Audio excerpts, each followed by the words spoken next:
What is up, guys? It is AJ from MMA Experts, and we are talking about the fight between Jim Miller and Roosevelt Roberts. Jim Miller gets it done, pulling off a big win.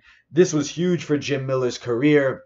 He's coming off a loss. And then he got a quick submission of a kid with only one defeat prior, and it was by decision. I was very impressed by Jim Miller. His grappling is so high level. He looked in great shape. I mean, Jim Miller is just an OG gangster type fighter. He's been around forever, breaking records for most fights, and honestly, he may break the record for most wins. And he looks like he's not going to stop yet. I don't see I don't see him stopping fighting for another 2-3 years at the earliest. You know, he could fight for another 4 or 5. And he looked really good tapping out Roosevelt.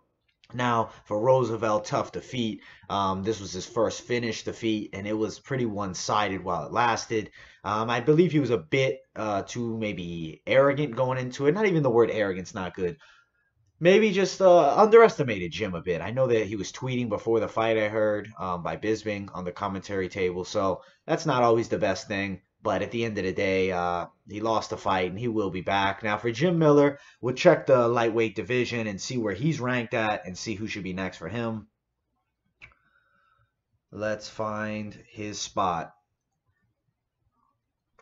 One thing I hate about the UFC rankings on mobile, at least, they don't have the next fight coming up booked. So kind of limits you there. So I have to go bounce between Tapology and UFC rankings. So all right, so Jim Miller, I'm gonna just look at Tapology here. Coming off a good win. Who does he fight next?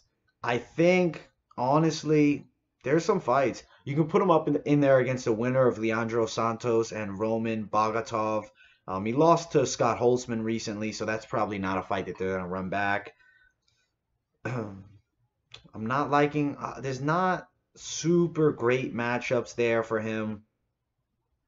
You know, I also think maybe Renato Moicano could be an option. So I'd say those are probably the most realistic options for him. I think that he's competitive with most guys outside of the top 15. And in the top 15, you can probably compete with the back end of them even. But at the end of the day, he has losses and he can be beaten, and we've seen it. But he's going to be around as a solid gatekeeper journeyman fighter for guys going into the top 15 for as long as he can continue this type of performance like this. Now, for Roosevelt, who should he fight next? I feel like, honestly, he's going to need a step back.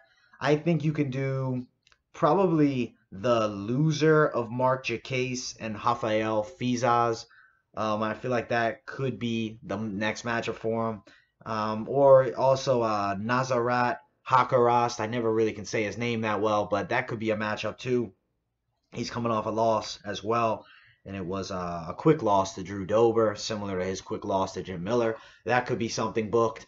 You know, we got to pump the brakes on him a bit. He's going to need a bit more time to develop. And, you know, he got into a grappling match with a better grappler, and he was tapped out. So obviously Jim Miller's an OG grappler and a high-level guy.